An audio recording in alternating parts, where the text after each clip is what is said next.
messieurs, bienvenue dans cette nouvelle rencontre du Book Club. Alors, comme les amis qui sont là, qui nous connaissent, c'est la troisième année consécutive qu'on organise les rencontres Book Club le matin en marge du salon de l'édition et du livre ici même à Rabat. Ce que j'aimerais dire, c'est qu'on vient de rentrer de Paris, où le Maroc était l'invité d'honneur au Festival du Livre, et on a eu le privilège et l'honneur aussi d'accompagner donc le ministère en organisant un certain nombre de rencontres sur place. Notre objectif toujours, c'est de promouvoir la lecture, la littérature marocaine et de mettre en avant surtout les auteurs et autrices marocaines. Donc cette année, Inch'Allah, on a aussi prévu un programme assez riche et diversifié, avec aussi des auteurs, des autrices de différents horizons. La nouveauté aussi pour cette année, c'est qu'on est toujours ici même au Sofitel pour une bonne partie de notre programmation, mais on va tester un nouvel espace, c'est le site du Chala. On aura l'occasion d'organiser 3 rencontres là-bas. Donc on sera très heureux et très ravis de vous accueillir parmi nous pour ces différentes rencontres qui démarrent aujourd'hui avec notre invitée Madame Nadia Msalisbaï pour la présentation de son livre qui s'intitule Immuable Destin. Alors la modération de cette rencontre elle sera faite par ma collègue Nabila Bqas, journaliste au groupe Le Matin. Et avant de lui céder la parole, je souhaite remercier tous nos partenaires, à commencer par le Sofitel Rabat Jardin d'Iros qui nous permet de se retrouver ici même donc dans ce bel espace, le site du Chala et la librairie Porte d'Enfa à travers mon ami Amin Msnaoui qui nous accompagne, qui nous permet d'avoir les livres sur place. Donc n'hésitez pas d'acheter les livres. L'une des missions de nos rencontres, c'est d'encourager la lecture et ça commence par faire un achat d'un livre. À la fin de la rencontre, il y aura une séance de dédicace. Donc je vous souhaite une belle et agréable rencontre culturelle. Toi la parole, Nabila. Merci. Merci Ali Alaoui aussi. Bonjour, donc je vous souhaite la bienvenue à notre rencontre Book Club le matin. Aujourd'hui, nous avons l'honneur de discuter d'un ouvrage fascinant, Immuable Destin, écrit par une personne exceptionnelle, la poète de l'amour, Madame Nedia, on va voir tout ça par la suite, hein. Madame Nedia Msalisbaï, à qui je souhaite la bienvenue. Alors, Nedia, c'est une écrivaine. Nadia. Merci à vous. Elle est née à El Jadida. Elle est polyglotte. La richesse du Maroc. Et la rencontre est modérée par une berbère. Donc, c'est. Et c'est ce qui enrichit effectivement son écriture d'une diversité de cultures et de langues. Nedia, elle a occupé plusieurs postes dans des multinationales, notamment comme attachée de direction, donc, et c'est très très bien ce qui se passe aujourd'hui dans les entreprises marocaines, et a même géré une galerie d'art à Casablanca spécialisée dans le design. Je gère actuellement. Très bien. Elle est également très active sur les réseaux sociaux où elle publie ses poèmes, et d'ailleurs la nouveauté c'est que ces poèmes seront bientôt réunis dans un recueil. Bravo et merci d'avoir accepté notre invitation. Merci à toi Nabila, merci à tout le monde, merci au matin de m'avoir invité à l'RTCO. Et merci d'être là pour m'écouter, pour avoir une idée de Immuable Destin. Merci à tous. Merci. Alors, enfin, j'ai fait beaucoup de lectures, je vous ai suivi un peu sur les réseaux sociaux. Ce qui a attiré mon attention, c'est ce que Nadia Sbaï, c'est l'exemple d'une personne qui a su transformer la crise de la Covid-19 et son impact sur le quotidien en une véritable opportunité en écrivant Immuable Destin. Déjà, pourquoi l'ouvrage et pourquoi ce titre, Nadia? Écoutez, d'abord, le titre, il s'agit d'un destin. Et comme tous les destins, ils sont immuables. Donc, j'ai voulu mettre le point sur l'immuabilité de la vie. Et ce livre, depuis le début jusqu'à la fin, est une histoire de destin. Voilà, donc j'invite tous les gens qui l'ont entre les mains de le lire et ils sauront de quoi je parle. Alors, on sait très bien que le destin, par définition, il est immuable. Et vous avez ajouté immuable. Tout ça, justement pour appuyer là-dessus, pour appuyer sur l'immuabilité du destin. Et il s'agit justement de l'immuabilité d'un destin. Donc, voilà. Aujourd'hui, parce que j'ai eu un échange très riche avec vous, oui. Et j'ai senti que vous êtes très émue en parlant de l'ouvrage. Oui, mais c'est mon bébé, c'est mon troisième bébé. Comment ne pas être ému par un ouvrage sur lequel j'ai passé quelque chose comme 6 mois durant une période de la Covid où on était enfermés. On était fermés à clé, c'est-à-dire on n'avait pas le droit de sortir. Et j'étais face à mon destin moi-même déjà. J'étais face à moi-même. Il fallait que j'écrive, que j'invente, que je fasse vivre des protagonistes, des gens. Mais ce que je voulais vous dire par-dessus tout, c'est qu'en écrivant ce livre, je me suis bien amusée. La vérité, j'ai passé des moments extraordinaires. Je passais mon temps à rigoler et puis à dire, et puis qu'est-ce que je vais faire de ce protagoniste? Je vais le tuer, je vais le rendre amoureux, je vais le marier. Mais c'est juste une passion que d'écrire. Et surtout, être romancier, c'est vraiment faire de ces protagonistes ce que l'on veut. Et c'est ça qui est magnifique. On n'a pas besoin de faire des recherches, juste vivre d'une passion. Et puis voilà. Alors, c'est comme ça que Immuable Destin est né. L'histoire, c'est deux protagonistes qui ont voulu vivre l'amour dans notre pays. Et du jour au lendemain, les choses ont changé, leur vie a chamboulé. Voilà. Oui. Ben oui, ce sont deux personnes qui étaient très amoureux et qui ont décidé un jour d'aller aux États-Unis pour se marier. La vie est belle, la bague était dans la poche du marié. Ils ont pris l'avion et comble du destin, l'avion a craché. Elle a craché dans les environs de Haïti. Alors, Haïti, c'est quoi? Haïti, c'est un pays qui est en proie aux guerres, aux dévastations, au pire des... Ils ont vécu... alors, depuis le crash, c'était d'abord des ressuscités. Ce sont des gens qui ont survécu au crash. Déjà, ça, c'est déjà quelque chose de survivre à un crash. Mais non seulement ils ont d'abord vécu les purs sévices, mais ils ont dû aussi rencontrer des gens malhonnêtes, rencontrer la peur, l'effroi, le vol, enfin un tas de choses qui ont fait de leur vie un calvaire. Donc je ne vais pas tout vous dire parce que il faut le lire pour avoir une idée de ce que c'est. C'est passionnant, c'est émouvant, il y a plein d'amour, il y a même de la poésie. Je me suis permise de mettre un peu de poésie dans le livre parce que il était tellement un peu fort quand même que j'ai voulu l'adoucir avec un peu de poésie. Donc je vous invite vivement à le visiter. Alors, pourquoi le crash? Écoutez, je sais pas. Non, c'est une question qu'on m'a souvent posée, mais il fallait que je parle de quelque chose de très fort. Donc, qu'est-ce qu'il y a de plus fort que...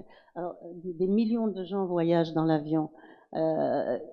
Moi, j'étais enfermée, il fallait que je dise quelque chose qui attire l'attention. Et quoi de plus qu'un crash? Un crash, ça, c'est atroce, c'est affreux. D'abord, j'ai pu le décrire comme je l'ai vu dans les films. En fait. Et pourquoi un crash? Eh bien, c'est ça qui va faire l'histoire. L'histoire va sortir à partir de ce crash. Parce que le crash, effectivement, ça existe, ça peut arriver à n'importe qui. Ça peut arriver à On n'en parle pas beaucoup. Tout à fait.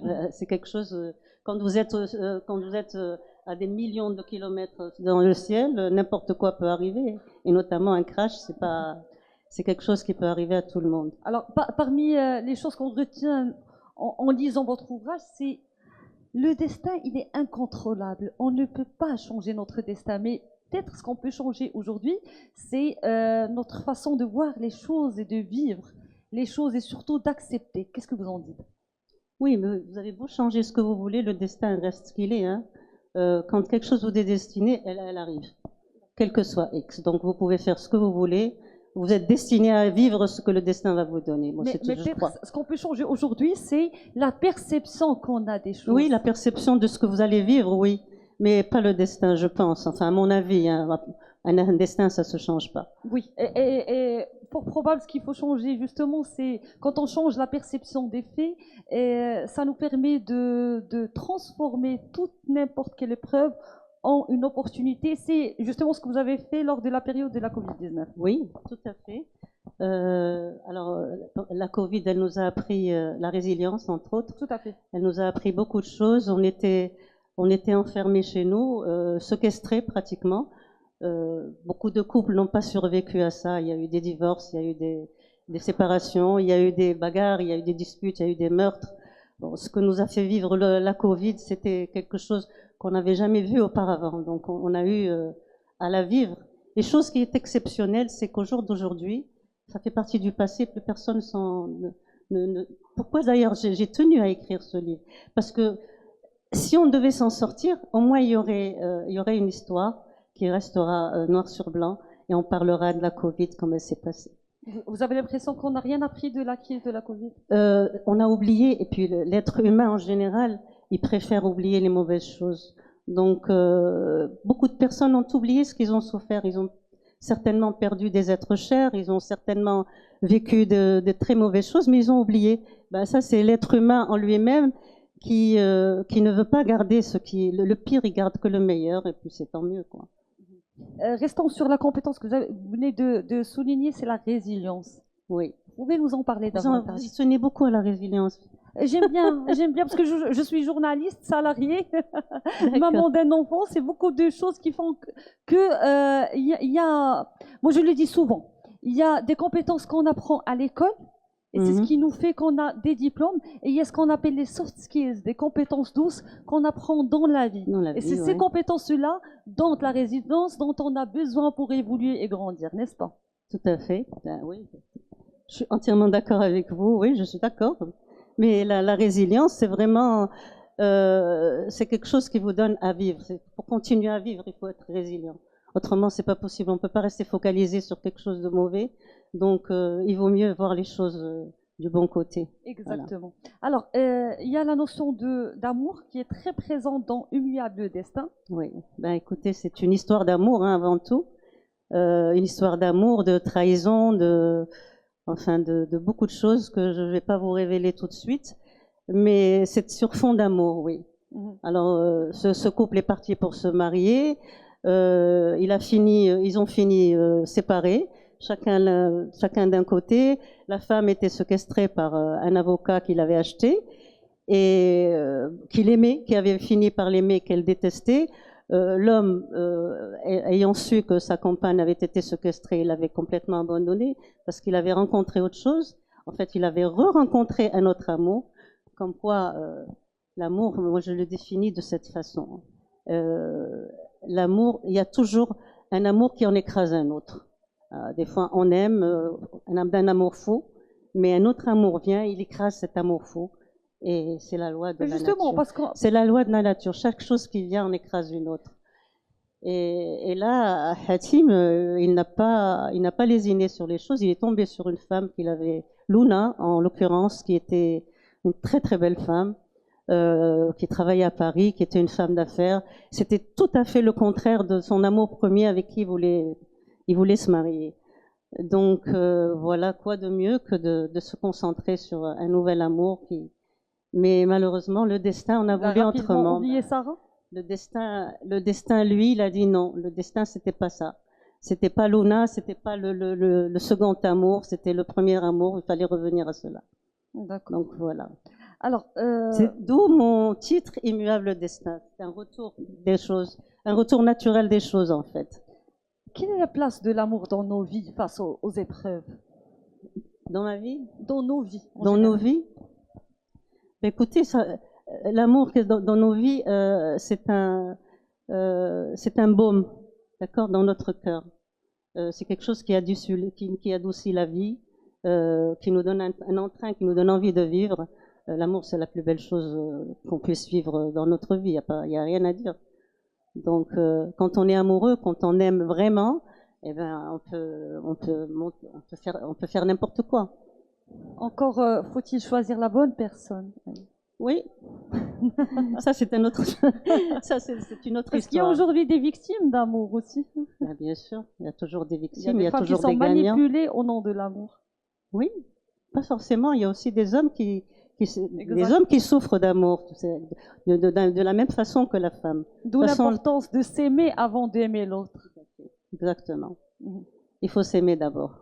Pour apprendre à aimer l'autre, apprendre à s'aimer soi-même. D'accord. Tout à fait. Quand on parle d'amour, vous qui êtes la poète de l'amour. Oui, je ne sais pas pourquoi on m'a donné ce. C'est ce que j'ai trouvé sur les réseaux sociaux. Oui. Tout le monde vous appelle. Oui. N'est-ce pas? Vous êtes ses amis. On l'appelle la poète de l'amour. Ouais. J'écris beaucoup sur l'amour, mais je vais préciser une chose. j'écris pour les femmes surtout. Je me mets à la place d'une femme. Et ce que la femme n'arrive pas à verbaliser, je le verbalise moi en poème. Et C'est une voilà. mission qui est noble. Et il y a beaucoup de femmes qui se retrouvent dans mes écrits. Voilà. Et finalement, les femmes se disent, je ne suis pas la seule à souffrir. Exactement, tout à fait. Et j'aimerais revenir avec vous sur une autre notion, c'est l'amour inconditionnel. Quelque chose qu'on commence à perdre aujourd'hui dans un monde, dans une société où tout se matérialise. Ouais. L'amour inconditionnel pour Nedia. Ça n'existe pas. L'amour inconditionnel, ça n'existe pas aujourd'hui. Avant, oui, c'est vrai que l'amour existait avant. Mais aujourd'hui, on est tellement dans un monde où tout est calculé, où il n'y a pas d'amour inconditionnel. Aujourd'hui, la femme, elle connaît sa place dans la société et elle aime, elle d'abord. Elle s'aime d'abord et elle sait ce qu'elle veut. Donc, il n'y a pas d'amour inconditionnel. Non, je ne suis pas d'accord. Ça n'existe pas Non. aujourd'hui. Ça n'existe pas. Non. Je ne sais pas, chacun a son avis là-dessus. Tout le monde pourrait... On va donner le micro par la Oui. suite dans la séance des questions-réponses, mais je voudrais revenir. Oui. Je voudrais rester avec vous sur les forces intérieures, la force intérieure, les ressources intérieures dont on a besoin aujourd'hui pour vivre notamment des périodes difficiles telles que la Covid-19, la trahison, les problèmes de la société. Et avoir confiance en soi d'abord, beaucoup de confiance en soi, et puis une force intérieure qui existe chez chacun de nous et qu'on arrive à extérioriser au moment venu. Au moment où on en a besoin, on l'extériorise. Moi, je pense que c'est ça. Je suis pas une experte dans ce sens, mais bon, je dis vraiment ce que je pense et ce que j'ai vécu. D'accord. Ouais. Très bien. Nadia, on revient au contexte de l'isolement que nous avons vécu pendant la période de la confinement. Covid-19. Oui, Ouais. l'isolement. Oui. Qu'est-ce que vous en pensez? Écoutez, cet isolement, on l'a appelé confinement. En fait, c'était un enfermement. On était enfermés à clé. On n'avait pas le droit de sortir, on n'avait pas le droit de vivre en fait. On était enfermés. Bon, on a vu, on a entendu dire qu'il y avait beaucoup de divorces, beaucoup de meurtres, beaucoup de maladies, les gens étaient malades, des dépressions nerveuses et tout. C'est normal. C'est comme si on était dans une prison et on n'avait plus le droit de vivre. La porte était fermée. Donc, et ce qui se passait à l'extérieur ne nous appartenait pas et on n'en avait pas droit. On était tout simplement chez nous à la maison. Et à l'époque, ce qui est extraordinaire, c'est qu'à l'époque, on ne savait pas si on allait s'en sortir. On était enfermés, la maladie courait, les gens mouraient, on les comptait par millions et par centaines de millions, mais on ne savait pas pendant un certain temps est-ce qu'on allait s'en sortir. Et c'est ça qui donne une force extraordinaire, c'est se dire que peut-être que demain je m'en sortirai pas, que demain j'y resterai, qu'il suffisait de tousser pour sentir la mort venir. On vivait dans l'incertitude. Tout à fait. Et c'est dans cette incertitude que beaucoup de gens ont transformé leur vie. Il y en a qui ont travaillé sur eux-mêmes, il y en a qui ont fait des projets tout seuls, il y en a qui ont su qu'ils avaient des passions, qui les ont assouvies, et il y en a comme moi qui ont écrit. Moi j'ai écrit, bon, j'écrivais bien avant, mais ça m'a permis de me recentrer sur moi-même et de créer des personnages dont je me réjouis sincèrement. Et je peux vous dire que je me suis bien amusée, je le répète, à écrire Immuable Destin, contrairement aux autres livres que j'ai écrits. Voilà. Vous êtes passionnée par le domaine. Pardon? Vous êtes très passionnée. J'étais passionnée par mon histoire et chaque matin en me levant, c'est-à-dire que le soir, je me mettais au lit, je disais mais qu'est-ce que je vais bien pouvoir faire de cette personne, et ça, et puis le lendemain me mettre devant mon ordinateur et puis verbaliser tout ce que j'ai ressenti. Moi, je trouve que rien que pour ça, il faut écrire, messieurs, dames, il faut écrire, quel que soit X, écrire, c'est la plus belle chose qui existe au monde. Et puis en plus de ça, non seulement c'est beau, mais on laisse quelque chose et ce que vous écrivez vous appelle tout le temps et vous interpelle. Moi, je suis chez moi, Monsieur Saali m'appelle, Madame Messari, vous venez, vous avez une rencontre, ben voilà, c'est Immuable Destin qui l'a fait, c'est pas moi, voilà. On peut pas dire non à Ali. Voilà. Et puis je vous remercie encore, Saali, d'avoir transformé cette opportunité. Merci beaucoup. Ce qu'on apprend avec vous aujourd'hui, c'est surtout l'isolement en tant que défi personnel et collectif. c'est aussi une occasion de découvrir des aspects cachés sur soi et une source d'espoir, n'est-ce pas? Tout à fait. Mhm. Tout à fait. Ben écoutez, c'est quand on est avec soi-même qu'on réfléchit le plus et qu'on peut créer le plus. Quand on est dans la foule avec tout le monde, on est éparpillé, c'est pas évident. Mais quand on est seul, moi je pense, à mon avis, c'est le moment opportun pour créer, pour savoir, pour ressortir ce qu'on a de plus profond en nous. Tout à fait. Et la Covid, ça a été une opportunité peut-être, et puis voilà, certains l'ont mal bien vécu, d'autres l'ont mal vécu, et c'est comme ça. Mais ce qui est certain, c'est qu'aujourd'hui, tout le monde a oublié. Quand je parle aux gens de la Covid, ils me disent « Oh, ben, il ne faut plus en parler ». Mais non, il faut en parler justement, parce qu'on a été séquestrés pendant longtemps, on nous a obligés à nous vacciner, on nous a obligés à se laver, à faire attention, on nous a rendus malades de propreté, ça ne s'oublie pas. Et là, Immuable Destin, il est là pour rappeler que ça a existé, que ce moment a vraiment existé, et qu'un jour, vous allez l'ouvrir et vous allez vous rappeler de ce qui s'était passé. De toute façon, on n'est pas à l'abri d'autres crises. On n'est pas à l'abri d'autre chose, mais c'est quelque chose qui s'est passé et qu'on ne peut pas oublier. Voilà. C'est vrai qu'il faut oublier, parce que finalement, ce qui est mauvais, il vaut mieux l'oublier, mais c'est le passé, c'est une partie de nous. C'est une partie de nous qui a souffert. On a perdu des gens, on a perdu plein de choses. Donc, ce qu'il ne faut pas non plus oublier, peut-être, c'est les leçons apprises de la Covid-19, de la crise. Ben, ce qu'on a appris de la crise, c'est que finalement, tout n'était qu'une bêtise. C'est une maladie des plus banales qui a mis le monde à plat et qui a foutu un chaos dans tout le monde. Et que finalement c'était juste une erreur. Une erreur, voilà. Alors, l'histoire, moi j'ai beaucoup appris, la vérité, j'ai beaucoup apprécié l'ouvrage parce que c'est le type d'ouvrage que lorsqu'on le prend entre nos mains, on n'a pas envie de le mettre sur la table jusqu'à après l'avoir terminé. Vous avez entendu, messieurs, dames? Vous n'allez pas le poser. Non, la vérité, c'est... vous n'êtes pas la seule à le dire. En moins de 48 heures parce que déjà, je devais préparer la rencontre, mais c'est aussi parce que c'était, je te le disais avant, peut-être dans un tournant dans la vie, on a besoin de lire, d'entendre et d'apprendre des choses. Et Immuable Destin en est le parfait exemple. Moi, j'ai envie juste de te poser la question parce que, désolé, on se tutoie. L'histoire, Sarah et Hatim, ils étaient amoureux, ils allaient continuer ensemble. Par la suite, il y a eu le crash, l'incident, ici, enfin, beaucoup de problèmes par la suite. Disons que la vie les a séparés. Du jour au lendemain, Hatim est tombé amoureux d'une autre femme. Fou amoureux. Fou amoureux. De quelqu'un d'autre. De quelqu'un d'autre. Une femme qui était... De quelqu'un d'autre qui était en fait tout à fait le contraire de Sarah. Elle était une femme confiante. C'était une femme qui était très belle, qui habitait à Paris, qui avait une très grande société à Paris.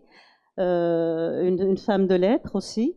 Et c'était tout le contraire de Sarah qu'il allait épouser. Oui, mais le destin, dont on parle, a fait que Luna va mourir d'une mort incertaine, et ce qui va pousser Hatim finalement à revenir vers son premier amour, d'où le destin immuable. Voilà. Et son premier amour a accepté. Il a accepté. Alors pour l'histoire, il y a une dame qui a lu et qui me dit: mais enfin, madame, mais pourquoi elle est revenue avec lui? J'ai dit: écoutez, ça c'est le livre. D'accord? Moi, je n'ai rien dit. Moi, j'ai rien fait. Ça, c'est le livre. Je peux rien changer. Donc, ça fait que les gens, en le lisant, ils en font ce qu'ils veulent, quoi, finalement. Et voilà. Chacun l'interprète comme il veut, et c'est ce que j'ai voulu, qu'il soit interprété de plusieurs façons. Et voilà, qu'il donne à réfléchir. C'est un trait de caractère chez les femmes qui font beaucoup de sacrifices aujourd'hui pour le bien de la famille. Des fois, on oublie les fautes de l'autre pour justement faire en sorte que le couple avance. Alors ça, oui, ça là, qu'on s'écarte un peu du livre, mais je vais quand même vous répondre. C'est les femmes. Les femmes, en général, elles, par résilience, elles acceptent beaucoup de choses. D'abord pour les enfants, puis pour la famille, puis pour la société. Donc, elle reste dans une relation, quoi qu'elle soit.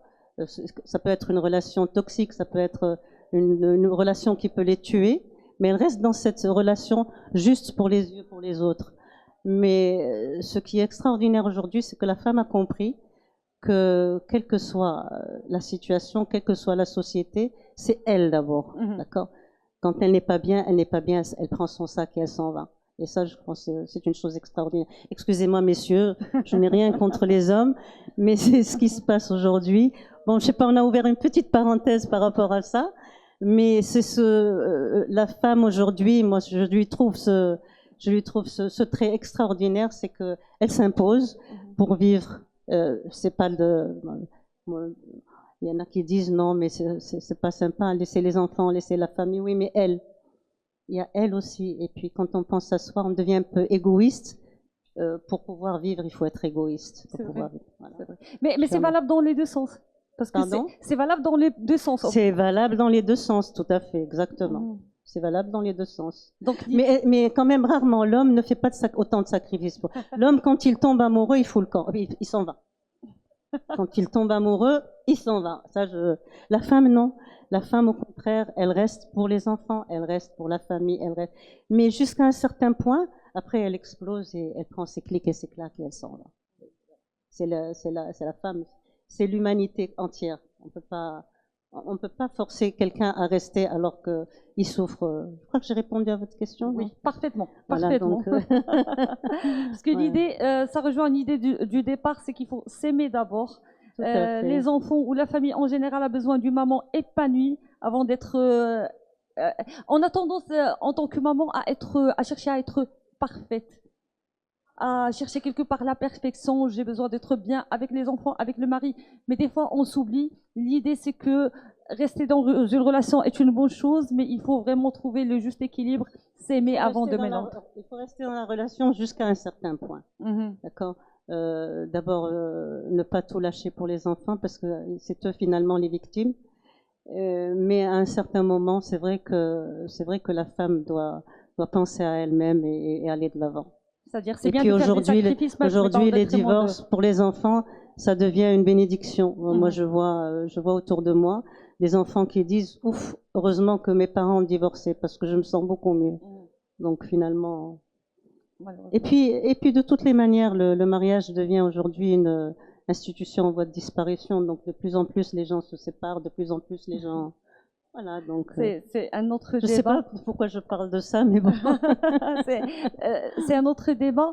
La chute de l'histoire, est-ce que ça représente parfaitement, enfin les réactions des protagonistes, est-ce que ça représente parfaitement Nadia, sa façon de penser, sa façon de voir les choses? À ce moment-là, oui. Au moment où j'écrivais, oui, c'était moi, c'était parfaitement moi. C'était un jeu, quoi. Tout le livre est un jeu, du début à la fin. Et écrire en jouant, moi, je trouve que c'est la meilleure des choses.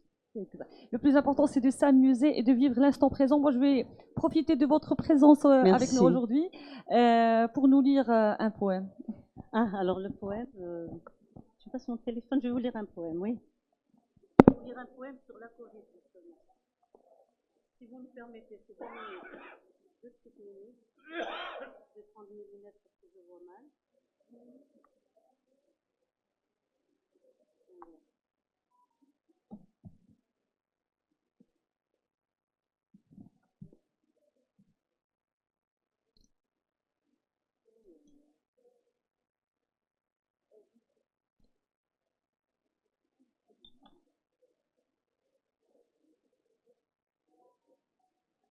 Alors là, c'est un petit écrit que j'ai fait pendant la Covid. Alors, les oiseaux ont repris leur ciel, sans guerre ni querelle. Les avions ont abdiqué, au sol sont tous cloués. Les usines ont arrêté de cracher leur suie. Les feux ont cessé de tuer avec mépris.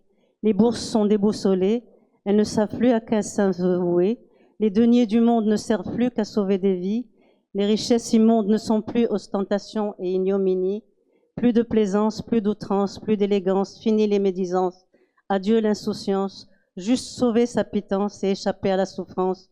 Nous sommes punis et dans nos terriers tapis. Alors en attendant bénédiction, réfléchissons, méditons et prions. car une main a frappé et nous ne l'oublierons jamais. Et malheureusement, on a déjà oublié. Voilà. Est-ce que Voilà. Merci beaucoup. vous pouvez aussi nous lire un extrait du livre de votre choix? Un extrait Du livre de votre choix. Je ne sais pas quel extrait, moi je préfère leur laisser le soin de... C'est une Je demande préfère. du public, c'est pas moi qui c'est le vrai, demande. D'accord. Alors, bien sûr, je vais le faire. Et j'ai mis un petit peu de poésie dans le livre. Pardon. J'ai mis un petit peu de poésie dans le livre pour essayer de le rendre un petit peu plus doux parce qu'il était un petit peu. Alors. Voilà.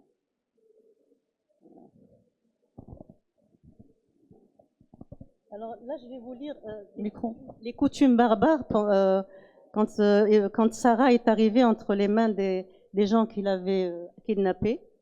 Alors Sarah, depuis son enlèvement, avait été traitée avec beaucoup d'égards, mais elle ne faisait que pleurer et penser à Hatim. Ses bourreaux l'avaient emmenée dans une sorte de caserne richement équipée. Ils l'avaient installée dans un coin isolé où des femmes s'occupaient d'elle. L'une d'elles, une matrone sans âge, laide et autoritaire, s'était chargée de la faire manger, souvent de force. Tu ne connais pas ta chance, ta vie dorénavant changera, tu verras si tu le veux, je peux te laisser partir, mais en sortant d'ici, tu seras fusillé, à toi de choisir. Bon, donc devant cet ultimatum, Sarah n'avait d'autre choix que de se conformer aux directives de ces dangereux kidnappeurs. Bon, j'en dirai pas plus loin. Donc elle a été kidnappée, elle a été achetée en fait, elle a été achetée par des bourreaux. Et c'était un avocat qui l'a achetée, et cet avocat était tombé follement amoureux d'elle, et elle le haïssait à tel point où elle a tout ce qu'elle voulait, c'était s'échapper. Et elle a fini par s'échapper un jour, voilà. Merci. Merci De infiniment. rien. Alors, on ouvre la séance des questions-réponses. Je ne sais pas si vous avez des questions.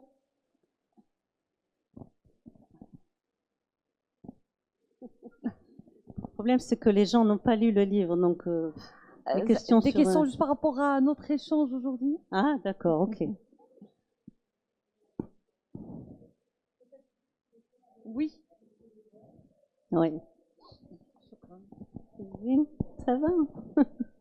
مرحبا فريدة معنا. Si vous permettez, juste préciser, c'est vrai que la femme d'aujourd'hui, elle est indépendante et qu'elle prend son indépendance vis-à-vis du mariage, mais c'est pas un très beau message à transmettre aux jeunes. Si vous me permettez, je suis maman et grand-mère. J'estime que pour les jeunes, il faut quand même leur dire qu'il faut garder de l'espoir en l'amour et en l'union sacrée du mariage, parce que se marier et aimer, ce n'est pas seulement un coup de folie comme ça qui va durer quelques jours. C'est un engagement, c'est pas seulement de l'amour. L'amour, ça s'entretient.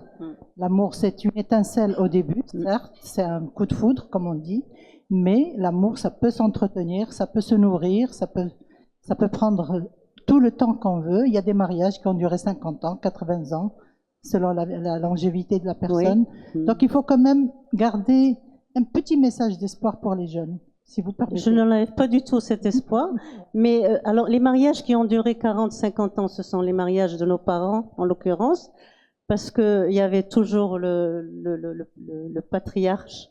Le patriarche, c'était lui qui décidait, et la mère qui était au foyer. Donc il n'était jamais question pour une femme de se rebeller ni de sortir de ce qu'elle était. Donc quand vous voyez aujourd'hui qu'il y a des mariages qui se font à coups de millions, d'accord, qui sont célébrés, et qui dure 2 mois à 3 mois, et que les jeunes divorcent, l'amour, c'est quelque chose de très très beau, c'est ce qu'il y a de plus beau dans le monde. Mais l'amour dans le mariage, c'est pas forcément quelque chose qui peut rester indéfiniment. D'ailleurs, tous les experts du monde disent que l'amour ne dure que 3 ans. Je suis pas d'accord non plus. Mais c'est vrai que l'amour, ça s'entretient, mais dans le mariage, moi, si j'ai parlé, bon, c'est moi qui le dis, c'est-à-dire je vais pas l'écrire en noir sur blanc, mais ce que je dis, moi je l'ai vécu autour de moi. Même mes enfants se sont mariés au bout de quelques mois. Ça y est, je n'en peux plus. Et c'était l'amour fou. Il y en a qui vivent un amour extraordinaire hors mariage, et dès qu'ils sont mariés, eh ben c'est le fiasco, ils divorcent. Donc alors justement parler de l'amour, il faut des heures et des heures, des heures et des heures. Quoique c'est le sentiment le plus noble et le plus beau du monde, ça je vous l'accorde, madame. Moi, j'aime bien quand on dit que l'amour vient avec le mariage, plutôt que aimer et se marier et rompre. Moi, je préfère vraiment une relation qui dure dans le temps et qui ne soit pas l'objet du procès de l'homme. Parce que j'ai comme l'impression qu'on fait à chaque fois qu'on fait un livre de femmes au Maroc, on fait le procès des hommes, chose qui n'est pas très positive dans le sens où il y a une progression de la société, justement, il y a les enfants, euh, il y a plus d'égoïsme dans la séparation que d'amour. Si moi je tombe sur un couple qui se sépare parce qu'il y a eu une trahison de la part ou de l'homme ou de la femme, et ça ça va en vrille, ça va rompre la relation entre les deux, je trouve qu'il y a c'est beaucoup plus égoïste. Parce qu'on peut aller de l'avant, on peut vraiment corriger les choses. Personne n'est parfaite, comme on dit. Personne n'est parfaite, j'adore ça. Alors, il y a toutes mes félicitations, chère Nadia, pour votre bouquin. J'aimerais bien savoir le rapport du crash au corona. Quel rapport dans le livre? Aucun, c'est une... Ça, Aucun rapport. Aucun rapport. Non, non, aucun rapport. Deuxièmement, moi, je pense que le corona, ça a été une épreuve. Ça aurait pu être une autre épreuve. Le Haouz, le tremblement du Haouz a été beaucoup plus fort sur cette population que le corona. Donc, c'est pas parce qu'il y a eu cette épreuve-là qu'on va l'oublier ou qu'on n'a pas le droit de l'oublier. Au contraire, je crois qu'il faut encore une fois garder espoir et aller de l'avant et penser à autre chose. Et je crois aussi que la littérature, c'est vrai qu'elle va traiter de questions qui concernent la société, qui traite les gros problèmes du monde, pas seulement d'une société en particulier, mais il faut donner de l'espoir. Je crois que si il y a une mission qui doit être assignée à la littérature, comme au film, au cinéma, etc., c'est de donner de l'espoir et de ne pas donner de... C'est vrai qu'il nous est arrivé des fois de commettre des textes ou des films qui étaient complètement saugrenu en ce sens où on finit sur le désespoir total. Mais de là à le dire et à le soutenir, je crois que on n'est pas dans notre rôle en tant qu'artiste, en tant qu'homme de lettres, en tant que cinéaste, peintre, artiste, etc., de tirer des conclusions, des fois difficiles, pour la jeunesse, pour l'avenir, pour l'espoir qu'on doit créer pour la société. Moi, je voulais juste savoir justement le rapport du corona au crash. Maintenant, s'il n'y en a pas, donc c'est super dans la mesure où il y a une progression du texte, etc. Merci beaucoup, Lalla Nadia. C'est un roman, c'est une histoire. C'est pas un vécu, c'est pas autobiographique, c'est juste une histoire que j'ai inventée, voilà, tout simplement. Mais j'aime bien l'idée que c'est notre rôle aujourd'hui de donner espoir à la nouvelle jeunesse. Madame? Oui, bonjour. Je voudrais remercier Nadia pour ses livres, cette littérature et ses poèmes que j'adore. Et pour reprendre un petit peu ce qui a été dit, je ne vois pas de message de désespoir dans ce qui a été dit dans le livre ou dans le reste. La période Corona a été une épreuve pour tout le monde. On l'a vécu quand chacun à sa façon, avec ses épreuves, ses pertes d'être cher, ses angoisses, etc. Mais bon, il y a toujours la résilience. Elle a parlé aussi de résilience. On arrive à s'en sortir, à dépasser ça, à vivre et à oublier et attendre d'autres épreuves qui peuvent arriver. La vie étant un ensemble de joies et d'épreuves. Ça, c'est par rapport à Corona. Pour rejoindre Madame par rapport à l'espoir aux jeunes, je fais un métier où je côtoie beaucoup de jeunes et beaucoup de parents. Je suis d'accord avec vous qu'il faut pas banaliser la relation d'amour, de mariage qui est sacrée, qu'il faut faire des sacrifices. Mais il y a un moment, et je rejoins Nadia, où la vie devient infernale. Pas à cause de la femme, monsieur, ou à cause de l'homme. C'est juste cette union qui ne fonctionne plus. Et dans lequel cas, est-ce que le divorce ne serait pas la meilleure solution pour ces gens et pour leurs enfants? Et c'est dans ces cas-là où je pense qu'il faut y aller et chacun vit de son côté et permettre à ses enfants de ne pas grandir dans la souffrance. Je pense que c'était un petit peu le message de Nadia, sans banaliser ni le divorce ni l'amour. L'amour est sacré et le divorce peut être une solution, parfois dans la vie. Mais il faut lutter avant d'arriver à ces décisions. Voilà. Je constate que les jeunes aujourd'hui, pour un oui, pour un non, allez, on se sépare. C'est vrai que c'est une réalité aujourd'hui. On ne généralise pas, mais cette indépendance financière a aussi un petit peu encouragé à ces départs rapides. Et le message que je donne, et je rejoins madame, c'est que le divorce n'est pas quelque chose de simple pour la famille. Il ne faut y arriver que lorsque ça devient une solution et qu'il n'y en a pas d'autre. Voilà. Bon, merci. Merci Falida, merci. Est-ce qu'il y a une autre Je suis question? désolé, il ne faut pas que ça soit vraiment orienté que vers ça, parce que je crois que moi, on a dit ce qu'il fallait dire sur ça. Sur la page, on revient à la littérature, on revient à ça, parce que vous-même... Une parenthèse qu'on Oui. a. On revient à l'espoir. Exactement, parce que vous en avez tiré un beau livre, donc c'est superbe cette épreuve. Je crois en tout cas. Est-ce qu'il y a d'autres questions? Parce que il ne reste pas beaucoup de temps. Moi, c'est pas une question, je demande à Nadia, c'est pour quand le prochain livre? Ben, c'est dans ma tête, la trame elle est prête déjà, et ça arrive, ça viendra. Il y a une date? L'année prochaine, à la même date, il y aura mon 4e bébé qui va naître. Inch'Allah. 4e livre? Au même endroit C'est génial. avec Ali Alaoui aussi. Ali, je parle sous. On aura l'avant-première du livre. Avec plaisir, Inch'Allah, c'est Ali. Inch'Allah. Encore 1000 merci de m'avoir invité. LRTEC, merci beaucoup.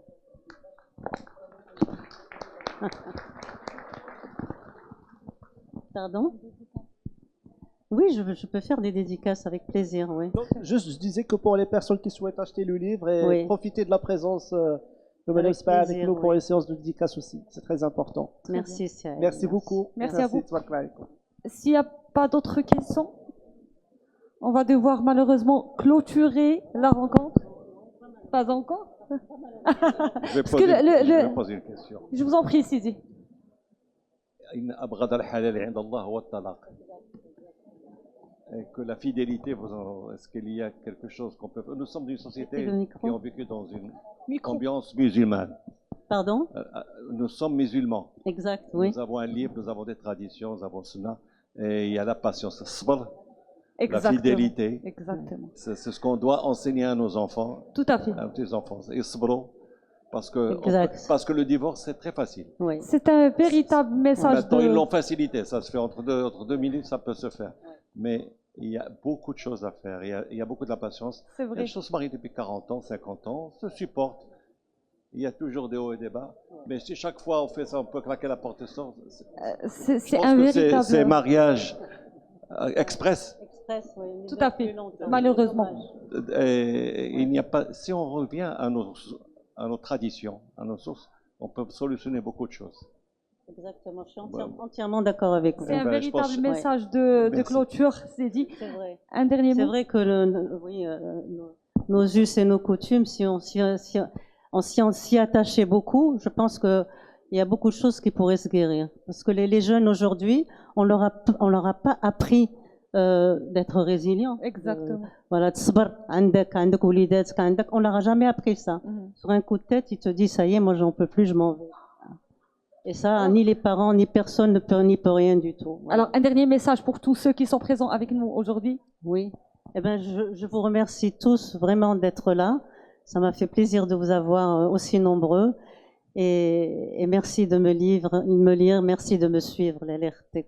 Merci beaucoup. Merci. Merci aussi d'avoir accepté notre invitation Merci aujourd'hui, la première beaucoup. conférence qu'on Merci organise. Nabila Merci à d'avoir été avec moi à mes côtés, et de m'avoir Merci. posé des belles questions Merci. auxquelles j'espère j'ai pu répondre comme tu as voulu. Parfaitement, avec beaucoup de générosité. Merci. Effectivement, ce qu'on a entendu aujourd'hui, sabr, les sacrifices, la résilience. Aujourd'hui, personne ne peut nier qu'on traverse aujourd'hui une crise des valeurs. Et c'est quelque chose de très fondamental, c'est notre rôle. Le rôle de l'écrivaine, de la journaliste, du médecin.